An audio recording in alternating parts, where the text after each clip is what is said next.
right, all right, all right. I am so excited to be with you all today because not only do I have an amazing, amazing guest, but secondly, we're going to be talking about something that is super important to us. The question is, when is enough enough? We all have heard about the Buffalo shooting and everything that has happened leading up to that and after that. And I just think that it is such a important conversation that we have, and it's timely because the question doesn't go away. When is enough enough? And so we're going to tackle that question and really talk all about race relations in America from a diversity, equity, and inclusion standpoint. And I'm excited to just really have this conversation because I think it's needed. All right. So we'll be back with you right after this.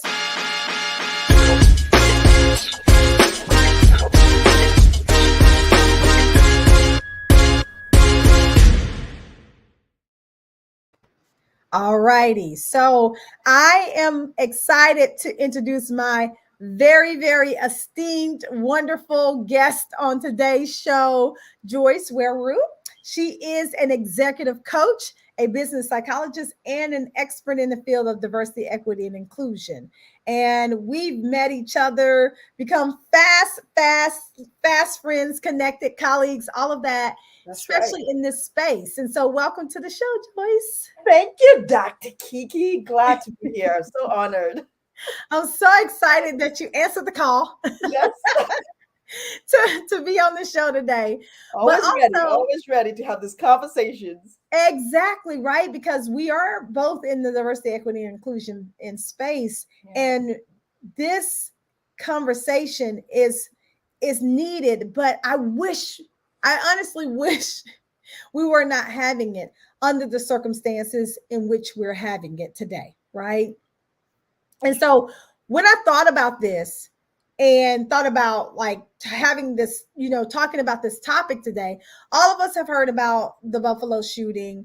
It's something that has really plagued our nation. And if I read the headlines, I think they said, the headline said something like, this is one of the deadliest massacres, the deadliest racist massacre in recent American history.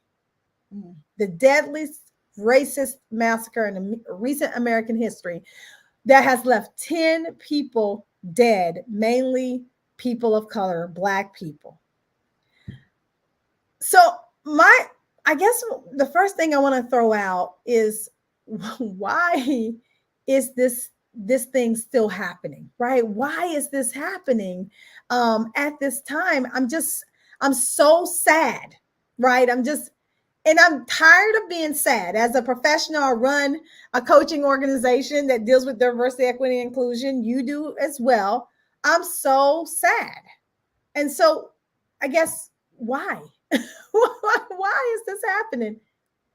Yeah, and it feels like this, we take a step forward and then we take a step back. It's like, driving and you got both feet on your accelerator. And also and you're right. It's like you can't even talk about something this bold, like, the acts of this kind of acts against this people of color and Black communities, Black people, let's say specifically. Mm-hmm. Let's get specific and granular here, because every time we talk about diversity and inclusion, you see we have all these other mixes that come into play. But even as you remember when they had the Asian hate crime, like the Asian thing that blew out, they immediately did the Asian hate crime passed out.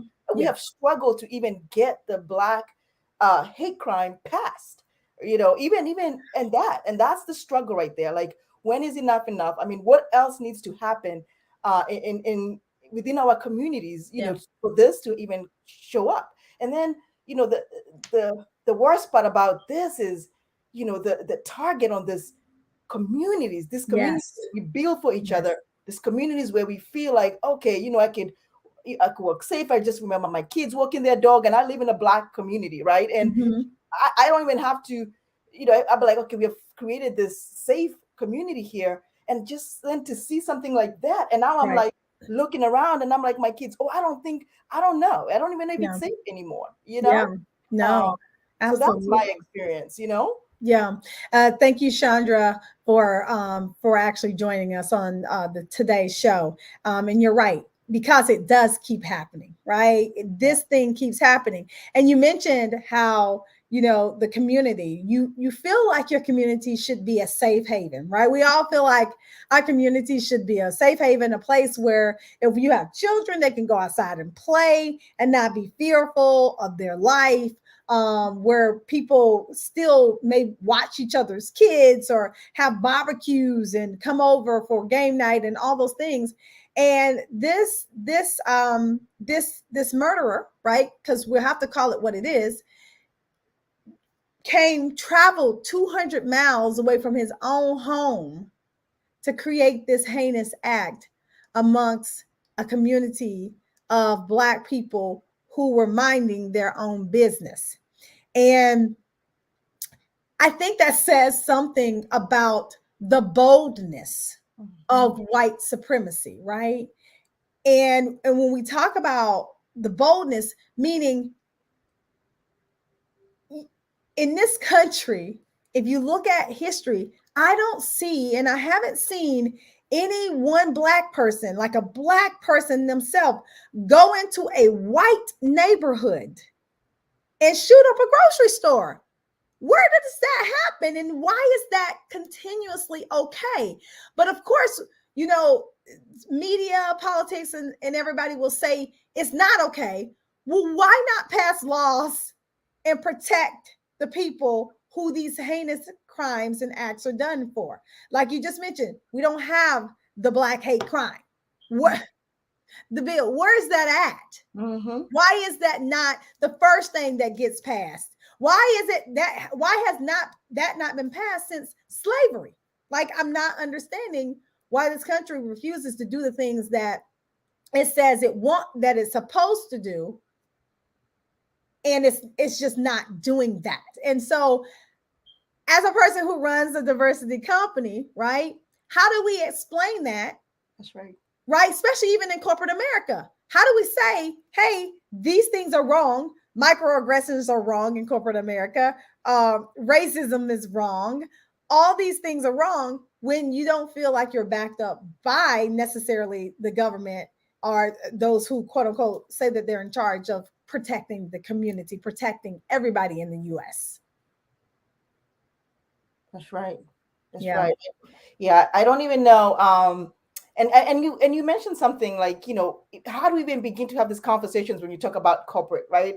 A lot of organizations are in the mix of the diversity, equity, and inclusion. There was a lot of the people said that they're going to do it, and here we are. You know what I'm saying? Here we are again. So for us, Yeah. even as we're going into these organizations, if you're doing some type of work with them, how do we even begin to have these conversations with staff and bring it feels like every week there's something going on, like, and yet we're talking about like this Black Lives Matter, and I talked about it these days, and it's just also bringing in all other issues instead of really figuring out what is going on with the Black community. How can we begin to protect this Black community, and when is that really going to be a center of work that needs to get done? The history is there. Like, we can't even continue to talk about it. The history is there. Me, I was even born in Kenya, and this is, from its colonization has been there, like, with the European centric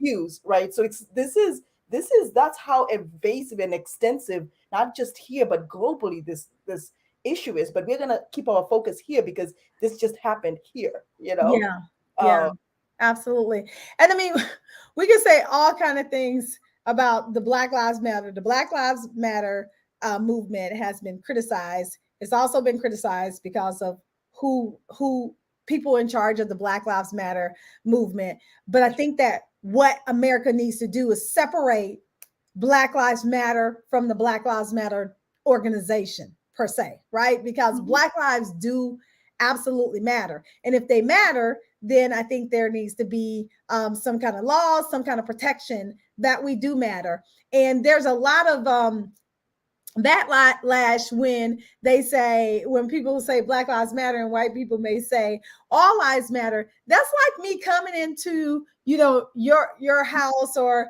whatever, and you tell somebody, my kid, it really matters. Like I'm celebrating my kid's graduation and they really matter. And then you say, no, all kids matter. like you can't say all lives matter in the same sentence as Black lives matter, because then you are decreasing the fact that Black lives actually do matter. It's like you're negating the fact that Black lives do matter. Nobody said all lives don't matter. That's right. What we're talking about is a population that is not protected by this country, and heinous crimes, like a white person can travel 200 miles away from their own home and target you. Like, this was premeditated. This wasn't something that, he woke up one day mentally ill and he said, oh, you know what? I'm mentally ill. Somebody is telling me to kill a lot of people. No, that's not what this was. He decided that was the day he was going to travel 200 miles to a predominantly Black neighborhood and shoot up as many people as he could. And based on his body armor, he could have continued to do more. Mm-hmm. More damage and more harm. More damage. And so my thought is, there's a lot of pain that we as African American people have to deal with, right, in this aftermath, because he has been apprehended and he has pled not guilty, right? Not guilty to taking 10 innocent lives and ruining millions. But the trauma, let's talk about the pain. Right. Let's talk about the trauma of this, because although he's apprehended, whatever happens to him is going to happen to him in our court system, right? And I roll my eyes because, we always hold our breath with these kinds of things, whether he's going to get what he necessarily deserves. But after that's even all said and done, we are left as a community with the trauma and the pain of what has happened and what we continuously deal with. So what do you say? How do we actually even deal with the pain and the trauma that something like this causes us? Yeah, the trauma. We are. You talk about wellness, right? Organizations have brought all these things about how wellness and everything, but this trauma, it goes. How do you begin to work on something that is just so inhuman? Like something that is almost unexplainable, and then you're asking us to whatever counseling because of trauma, but that is, how do you begin to even work around that, right? That becomes the question for a lot of organizations, and really, talking and being, just saying what it is, saying, not dancing around these issues, and not isolating. Trauma is perpetuated by the fact that you could just maybe even maybe throw whatever wellness issues in, right, and not even talk about like something like this, right, and have those conversations, literally almost even replay that whole thing and have and unpack those conversations. That's what needs to happen, not really from a surface of like, oh, it's like this thing is subjective right over here, right, and we could just keep moving on and living life and either or deal with it however we want to deal with it, or go see, you know what I'm saying? And so that trauma piece is very it's sentimental, Dr. Kiki. I don't even know how to wrap my head around how to get over such level of trauma, especially because, as you mentioned, it keeps happening. And so it does keep happening, right?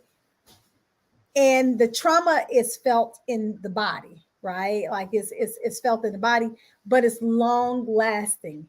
And so when we, especially as Black people, continue to experience something like this, and let me just say, just because we were not there, right? Like you and I, people who are watching the show today, chances are we were not there because we don't necessarily live in the Buffalo community, around the Tops community, or anything like that.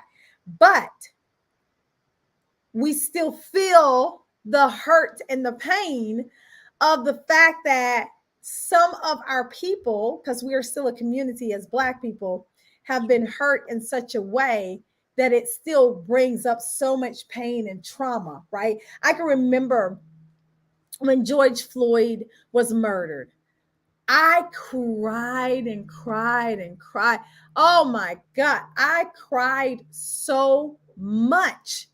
I couldn't even cry anymore, right? That I cried so much because I felt the pain and the weight of what happened, and just watching this knee on his neck for 8, 9 minutes. Like, oh my God, even thinking about it brings up like trauma in my body and in my soul, to think that, I want to scream sometimes to the top of my lung. We are freaking human beings. Yeah. Like, just like, it baffles me, right? Honestly, Joyce, it baffles me that the fact that just because my skin is dark, you feel like there's a problem with me.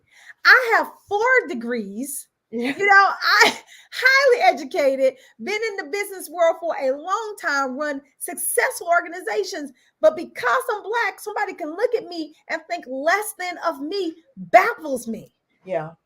It's almost, it's almost unbelievable. And we talk about this, Dr. Kiki, on just everything that we carry. And you even mentioned that, like, I am a whole full human being, brilliant, right? And even us, we have kids, we have families, my daughter's birthday, and you talked about this earlier in the show, like, do Black people, you just having a Black person just go in a store.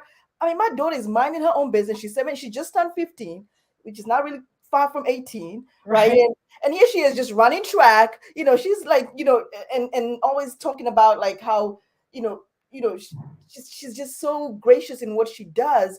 And I can't even ever wrap my head around, like, she would, perpetuate something like this. Like, I don't even know, it really mind blows me, because I know I have kids, and I'm like, what am I, blind? Like, my, what is, I just don't even know what is happening. What is happening? Right. What was happening in the household? What was happening? And here's the thing. Here's the thing that's true. Racism is taught. Yes. It's absolutely, without a shadow of a doubt, taught. Right. My children are beautiful Black children. And baby, we can go up into the store and they can look at a white person and be like, hey, how you doing? And they'll tell all our business. Like, I mean, we were in the store the other day, and then, my daughter Mackenzie proceeded to tell another white couple that her brother had gotten in trouble in school. She didn't care. I mean, like, I'm like, what? This is what I tell you, kids will tell all your business, okay? But she didn't see that this is a white person and that's a Black person. She was like, oh, that's a person. They look pretty nice. Let me have a conversation with them. And that's what they do. And so if I wanted to teach hate in my household, I would teach it. And then maybe it's not even taught in the house, right? Maybe it's not shunned in the house, but maybe they don't, you get all the lessons from the house. But then what environments are they going to kind of get these lessons? And what inside them makes them want to go down the path of hate and racism? And that's a thought that I always have, especially as a psychologist, right? I always think about human behavior and what makes people, take the direction that they actually take. And I definitely believe that it stems from the upbringing that they get. We all have trauma and have had some rough times in our life, but what makes you then go down this road? The fact that you want to take a whole bunch of people's lives, like that, to me is a difficult thing to absolutely grasp. That's right. That's right. And I'm sitting here thinking about it, Dr. Kiki, because you are a positive psychologist, right? Yes. It's all about positiveness, and that's all you bring, and everything about you is so positive, and we're having this conversation today, and it feels like, even you try to find those pinholes of positiveness, and it's like, no, enough is enough, right? Like this is. I don't know how else we could smile and show positiveness Right. and go in and work with DI, work the work that we do with organizations, Yeah. the work we're doing with DI in our communities, because we also give back in our communities, Absolutely. right? And that's it. We are trying to make these changes, these Yeah. very, very Yeah. systematic changes, and then things like this happen. Yes. And obviously, even like you talk about the bill not being passed, like what's going on, Yeah. What's happening there? And I mean, you bring up a great point. I am a positive psychologist, right? And I try so hard. I really want to bring out the good and to see the strengths in a situation, even if I can't necessarily see it in a person. Yeah. But I think what that says is when something like this happens, you then ask yourself, I think it sets us back, like, because I do think there has been progress made in America. Do I think that there's been enough progress made based on the times? Absolutely not. I think that there should be more progress that has been made based on all that has happened in the Black community. But I do have to have hope and that's my question to you. Do you have hope for the future? And the way that I would answer that is I have to have hope for the future, because otherwise, why am I doing what I'm doing? We're both fighting a good fight. We're trying to help organizations become more diverse, have more, psychological safety for people who show up at work looking like us every single day. And so I feel like I have to have hope, but I'm telling you, it's hard. Yeah, yeah, and that's that, and I feel the same way, and that's, if I don't do this, who's going to do it, right? And that's the hope that you give to the word. Like, it's tough work. It's so difficult because we are Black, like at least Yeah. and so so you really can't take that in a sin of growth. When we share our experiences, one of the things that I hear a lot is even organizations, when we come in, right, and we're asked to do this conversations about diversity, right, and ask people of color, feel it, what maybe people miss is that everything that we talk about, we say, is diversity. There is no story about it. I live this every day. This is it. This is what you get. Wake up like this. And even that, sometimes I've worked with organizations to try to figure out, when you talk about you want these conversations to happen, and then you're inviting, people of color or the marginalized communities to come into this conversation, and that's the trauma you talked about, and you're asking them to relive everything, like to re-talk about it. That is, you have to be conscious about that particular thing. Everything I say when I share my daycare issues with my kids, that's coming from a diversity, that's coming from an experienced lens, right? And so people really have to take that, they really have to really pay attention to that. When we're doing this listening sessions in diversity, equity, and inclusion, and when we ask people to share their experiences, and what that means, and what is your intentionality around those experiences? Why do you want me to tell you my story? What are you going to do about it? Right. Ooh. Saying, get tired, because we talk about these conversations and we go home and it's the same situation, and it's hard, right?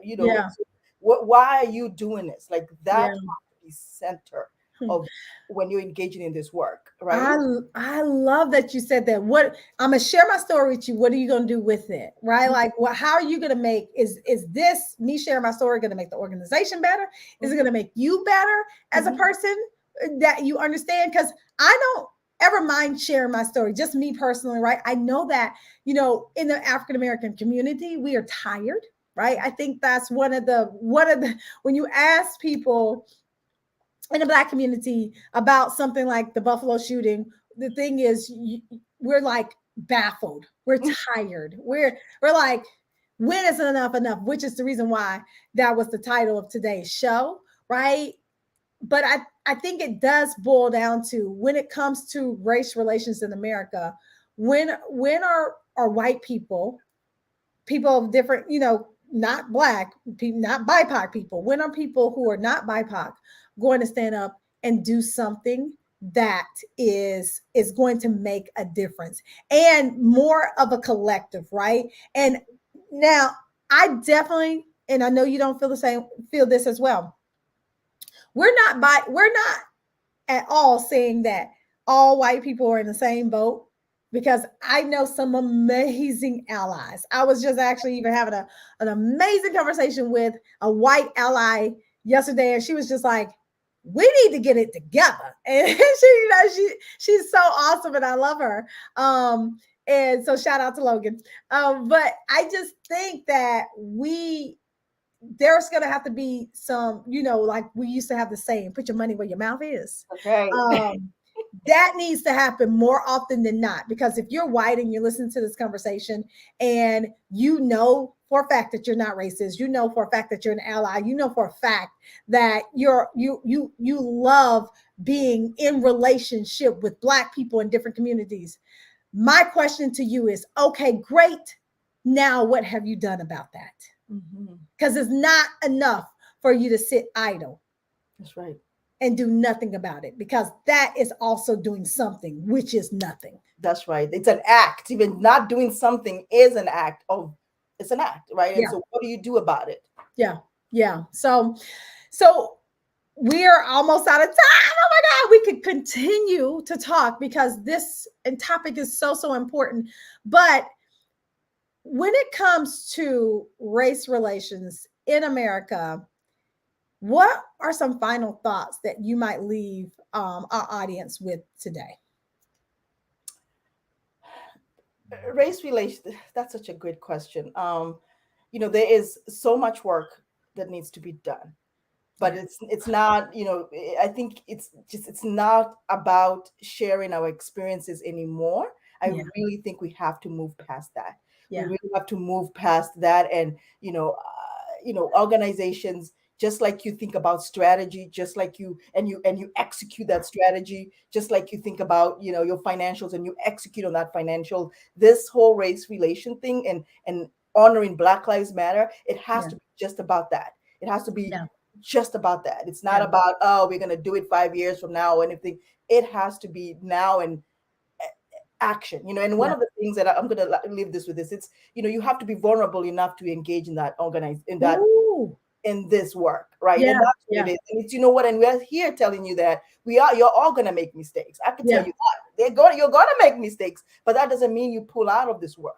Right. That doesn't mean you don't engage. So that's my thing, that's my last word, is like, be vulnerable enough to be able to engage, and it's okay. Even though you're going to make mistakes, you learn from those mistakes. And that's what's going to move us forward. It's not just sitting in the back seat.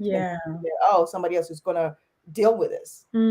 I love that. I love that. And this is exactly why I created Positively Diverse Leadership. Right? That's our coaching methodology that we have at PCADI, which is your ability to work within your strengths so that you can better relate and communicate, right? Around issues of leadership and diversity, equity, and inclusion. And we even have a whole 3-day course on becoming a positively diverse leader.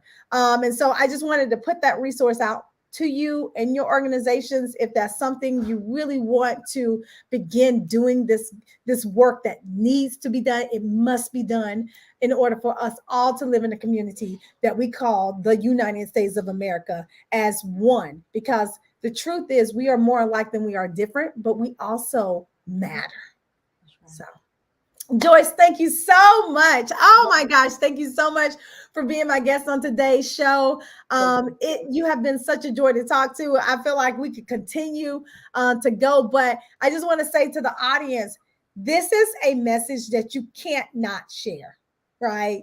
Please send this to everybody you know so that we can be together begin having these conversations and bridging the gap between us, because something like the Buffalo shooting should never, ever happen again, right? I'm hopeful, but I don't know, y'all. I don't know. So share this message with those people who, all the people, I ain't gonna even preface it. Share this with everybody.